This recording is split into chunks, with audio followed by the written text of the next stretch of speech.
Welcome to another conversation with one of our amazing contributors. Lyndsey, I'm excited to have you. And as everybody knows, this is where we go beyond the highlight reel into those real conversations of who you are, because this is what I find with businesses and brands and books. Oftentimes, we don't get to figure out who the individual is. So, welcome. Thank you, Monique. It's wonderful to be with you as ever.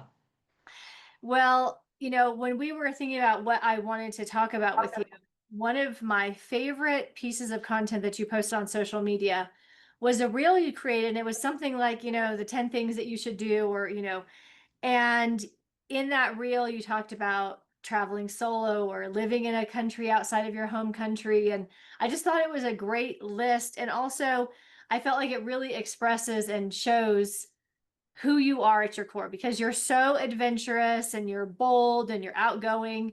So let's start with that. What inspired that reel? Oh, it was the real. I've got it in front of me here. The 10 things that every woman should do at least once. Um, my inspiration behind that reel is just, I think, as you said, I'm just a real adventurer at heart. And I think that's partly because I grew up in a bit of a bubble, really, in a small town in the north of England. I was one of two sisters, working class family, went on holiday or vacation every year to Spain in a three-star hotel, never went camping, and just did never really did anything that was in any way adventurous or outside of my comfort zone.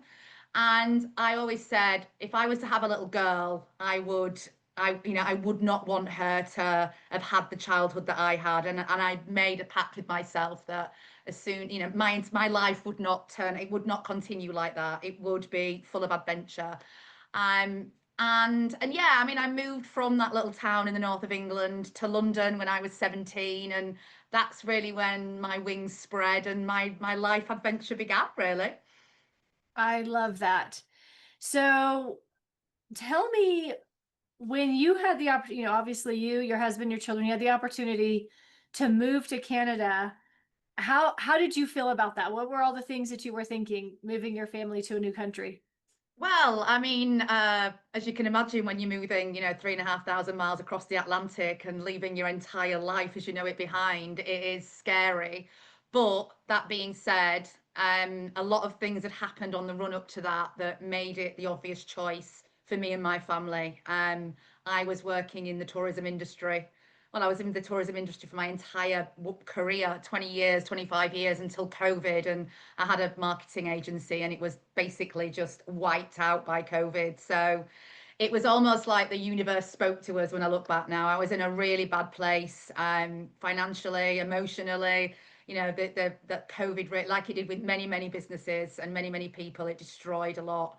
And my husband, who works in a very different industries in sort of engineering and specifically in the rail industry, he was offered the opportunity to come to Toronto and in Canada and work on a lot of the infrastructure that's going on out here. So my children, my son would have gone to high school in the September. We moved in the August. Mm. So he would have, that I think that would it was just the timing just was perfect. And I think because we were in the middle of a pandemic, because we'd spent so much time away from friends and family anyway, because of lockdown, it was almost a little bit easier. So, I mean, for me and for my husband, I've always worked in the travel industry. I've always traveled. We backpacked around the world together in our 20s for a year. So I've always been holidays over handbags. I would much Mm. rather have a memory over a motor car. Right. That's always been me. And long before the currency of memories, which certainly, yeah, I think COVID has generated. My career, my business, my values have always been go out, Lyndsey, and just go on an adventure, see the world, take your kids, different cultures, all of that. That is my biggest value and the biggest currency and wealth for me, I think, is Mhm. being able to take my children to brilliant, they've been to Dubai, Sri Lanka, they've been all over America, they've been to so many places and seen elephants in the wild, all the stuff that I want them to see. I don't want them to think that having posh purses and big cars is what makes you rich, because in my opinion, that doesn't at all. Yeah, I love this. And this is why I love that reel because that was my biggest dream and my biggest goal when I had kids. So I had two boys Yeah. 12 months apart. And I have a photo, and I said the very first gift I gave the boys was the gift of travel. And we, immediately got their passport and we left the US right after they were born. And I think that's just it. It's when you can give your children experiences that allow them to have a more expansive worldview and things that they'll never forget, Yeah, it completely. it's Yeah. one of the most amazing gifts. So tell me about how you and your husband met, because I know that this was also a post on social media, and then I have to hear this backpacking Yeah, adventure. that got that, I know how to write a good post, put it that way. I know how to generate the engagement. Exactly. My husband and I met in London. I literally just come out of a very tempestuous, quite a narcissistic relationship. I'd moved from the north of England, 200 miles, 300 kilometers to London, and I got involved with a person that basically locked me up for 4 years. But in that time, I was able to really focus. Well, all my friends were out doing, drugs and whatever else, having partying. The only thing, my salvation was my work. So I very quickly climbed the career ladder. I had no university degree. I dropped out of school at 16. I had nothing, just apart from this need to.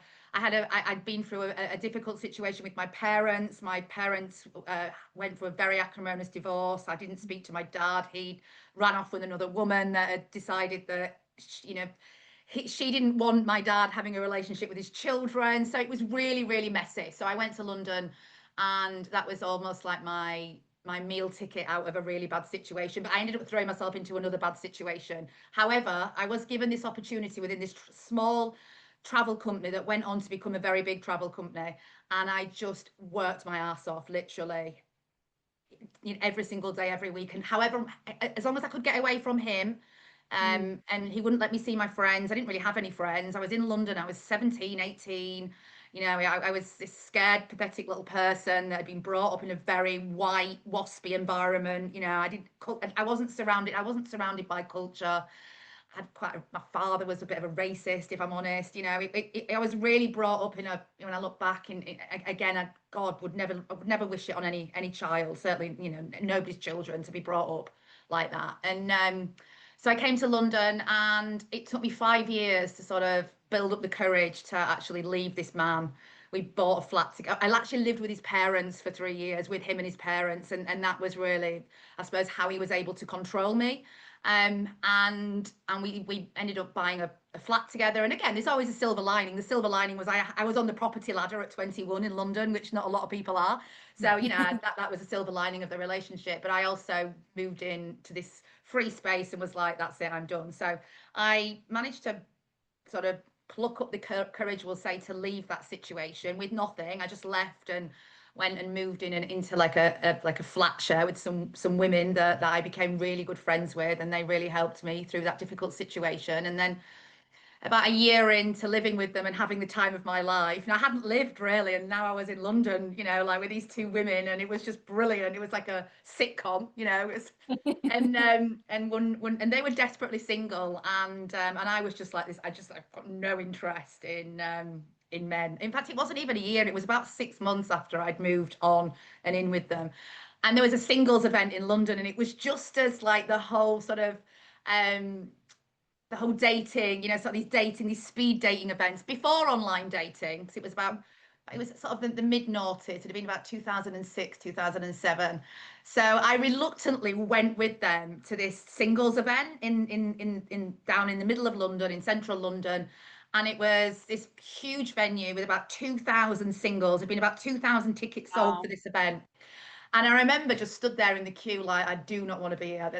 I am. This is just not where I want to be. I am no interest in, going and finding a new partner. I just want to go and shag my way around London. I've been I've been so closed off and so for so long. I just wanted to just go and have fun anyway. So my two desperate girlfriends dragged me there, and we went in, and it was honestly, it was the most cheesiest like scenario. And all the girls got like these like padlocks around their neck, and all the boys got a key. And yeah, they had to go around and test the keys, and and if it fit, then you were on a vacation.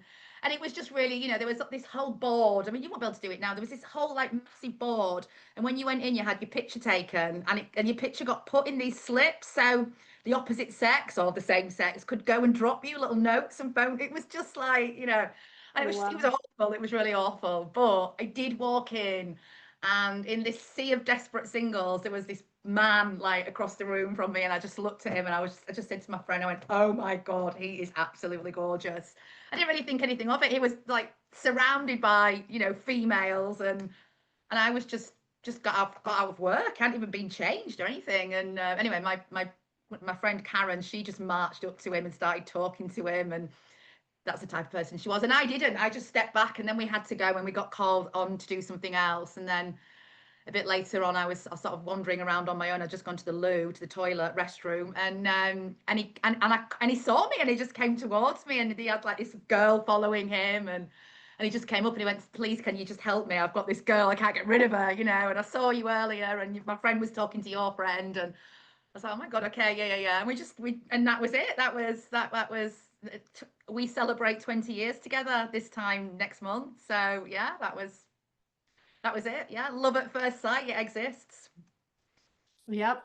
Yeah. I love it. And I love that you were there even though you didn't want to go. And you know, sometimes that's what happens when you're Well, just that's changed the trajectory of my entire life, isn't it? That one thing. It's like sliding doors. It's crazy. It's crazy how one thing can just one thing.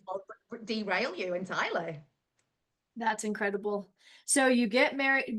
Did you go backpacking after you were married or before you were married? No, no. So we'd only known each other about 6 months, and again, part of my plan because I I'd sold my half of the apartment I bought with my ex. I had, you know, a decent chunk of money.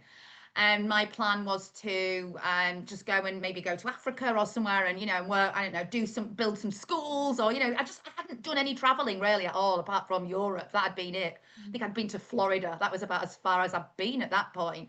So I really wanted to go and, you know, just experience the world. And I just said to him one day, I went, "Look, you know, this can't get too serious because I want to go and see the world." And he was like, "Well, I'll come with you." And I was like, "What?" You know, he had a really good job. He owned his own house in London. And I was like, "Really?" And he was like, and we weren't living together. We were seeing each other like 3 days a week. So it was very casual. It wasn't casual, but it was, you know, we weren't, you know, living together. And he went, "No, I'll come with you." So, okay, right, fair enough. And he cashed some shares in that he had at work, and they gave him like a year's sabbatical. And I handed my notice in, and we were like, "Well, look, we've got two options, haven't we?" And again, you know, this just speaks volumes because between us, we had probably about £50,000, which is, you know, 100,000 US dollars at the time. We were like, we can go and put a deposit down and buy a house together, or we can just go and like spunk it up around the world. So we did that. We went around the world, and we flash packed around the world, you know. I had my hair straighteners with me. You know, it was, you know, he carried my rucksack for half of it.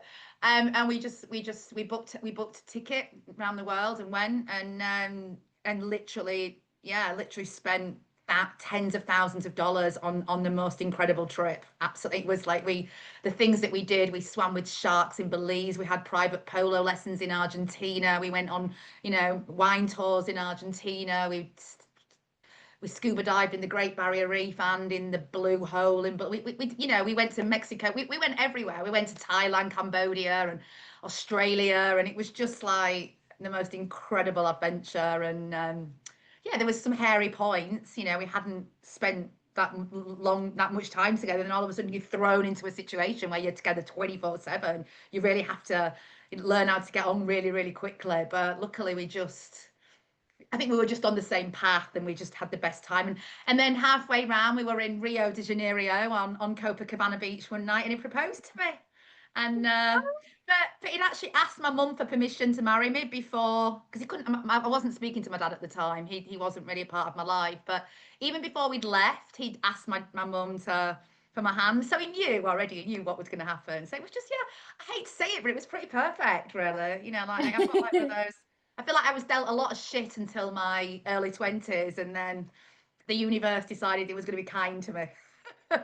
Yes, I always say when you get a good man, you really won the lottery. Yeah. Yeah, absolutely. I completely agree. Yeah, I feel very lucky to still be able to say that we are best friends, and we still, we still have very similar values. And I think I was freaking out a bit. I know that, I've been working with you a little bit, and I was freaking out a bit a few months ago. I've got a new business. I'm like, oh my God, before COVID, we had very similar like income levels. I've always been very self-sufficient. I've come out here, and I've had to sort of allow him to financially sort of take over a bit. And then I had a conversation with somebody about wealth and what wealth means, and we have some savings. We don't have a mortgage right now because we've got to get permanent residency in Canada, so it's all a bit up in the air. And I was getting a bit, sort of fretting and stressed around the fact that, oh my God, I'm 45, he's 50. We're not on the mortgage ladder. I was on the mortgage ladder at 20, but I'm not now. And then I was like, yeah, but I've got so much more in terms of wealth and memories, and we've spent so much money on travel, but that's not a bad thing, is it? Mhm. It's not something I should regret. In fact, it's quite the No. opposite, isn't it, really?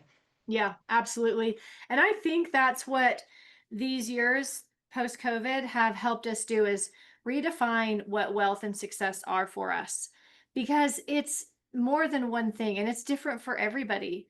And sometimes we can get lost in that, especially if our identity has been something for so long.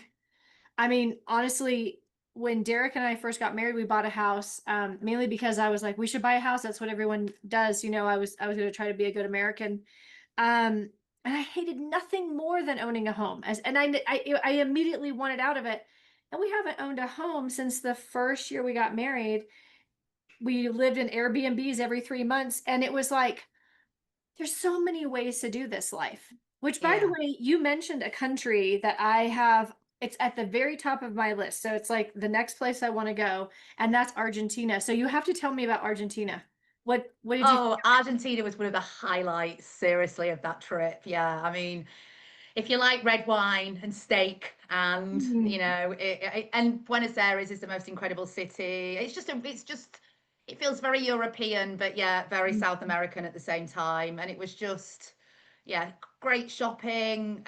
We stayed on this polo ranch. We went up into, the mountain. Yeah, it was just, I would go back in a heartbeat.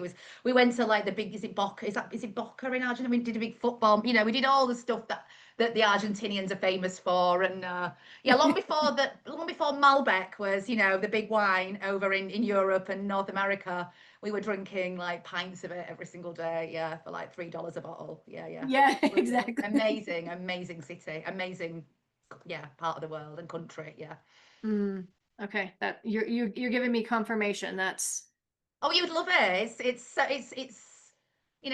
really sophisticated, elegant city. It's very different. If you're in South America, like if you go to, I don't know, Lima or Bolivia, or the other big major capitals in the other countries that feel very, I mean, I suppose almost second world in comparison. But like Buenos Aires is like Paris. It's beautiful. Yeah, the shopping, the leather, all of it. It's an amazing country. I I love it. actually, we were out there traveling, and again, backpacking, wink, wink. And I ended up buying a load of like leather handbags. I bought a cowskin rug. I bought boots, and I just shipped it all back to England, for when I got back. And I got back and I had all this amazing, Mhm. leather. So yeah, if you like shopping, for sure. Yeah. I think this is my place. Yeah, I always thought, oh, I love this combination, like you said, of that European feel, but also very South American. So I'm like, oh, Yeah. I have to figure out what that flavor is, because Yeah. I loved Italy and all that. Yeah, if you love Italy, you'd love Argentina. Totally love Argentina. Yeah, yeah, yeah. And Chile as well. Santiago, beautiful, beautiful place. Yeah, another really cool city. Yeah, yeah. And we went to Easter Island after that, which not a lot of people do. So, I have rubbed up against the Moai, in on Easter Island Wow, as well. That was a cool experience. Yeah. I love it. And you and your husband, we figured this out. Not too long after we met, that you and your husband are both master numbers. You're 22 and he's 33, which I just find incredible. And it makes so much sense. Like, look at how you met. It's almost like, I mean, you were destined for this, and you're so much on the same page. And you're builders, like you build. And I love that you are leaning into this season, because there's moments of discomfort and freak out when things are different than they have been. But what I love is that you're taking this season on as just another adventure. Oh, completely. Yeah. I mean, I didn't really know much about human design until this year. It was only really this year that I tapped into it with yourself and with, another couple of people. And it's just been like, oh my God, I'm 45 and only now my life is really starting to make sense. All of those things that I tried to pull back on and tried to, that saying of I'm just too much, I'm like now like I was never too much. I was just me. I was just that manifesting generator that was always steps ahead of everybody else. That's a great thing. And now I just lean into that, and I've built a new business around my zone of genius, which is at the core of everything I do and how I intentionally operate really every day. Yeah. And that's what I love is you just got to the core of who you are, what comes most natural, most easy. I mean, you might as well make a living from that, right? It's like Absolutely. at some Yeah. point we And I give think ourselves, sorry. oh, no, no, go ahead. Um, the other thing is, I'm sat here today with my lippy on, and like I went like many women, I think, after COVID, I went through, a few years of like Lululemon leggings, hair scraped back, and now only now I feel like I'm just like this evolving again into I want to put the lippy on. I want to, whereas I didn't for so long. I was in such a dark place after COVID for, a couple of years really, after my business was annihilated. And I think just, whilst we moved out to Toronto, it's been amazing. It's still a lot, a lot to, there's a lot of guilt there, from bringing your children over. I mean, they love it. I mean, they don't want to leave, but there's still all that mum guilt going on. And it's only really, I think, since, we met a few months ago, certainly this year, that I feel like, okay, Lyndsey's back, she's back, and I'm back to where I was pre-COVID, but actually in a much better place because I totally understand myself now, and I am. There's no imposter syndrome, there's no limiting beliefs, there's none of that I had when I was in the travel industry working on behalf of big global tourism boards, big government organizations. Now I'm, in a place where I get completely creative and I can just flex my genius every single day. And that's such a great place to be. Absolutely. You know, a few days ago, it just popped up in my feed on Facebook, and it was some writings from Louise Hay. And she said, this was just before she died. And she wrote, "It wasn't until my mid 40s that my life began to make sense and I could begin to connect the dots." And in her late 40s, she started writing very little. And then in her 50s, she started her business. And she said, "It wasn't until my 60s, 70s, and 80s that I really was in my most creative place and, just felt like everything about me was the best thing that I brought to the world." And I think it's so easy to think like, oh, we're supposed to have it figured out, at some point that we're not going to have it figured out at.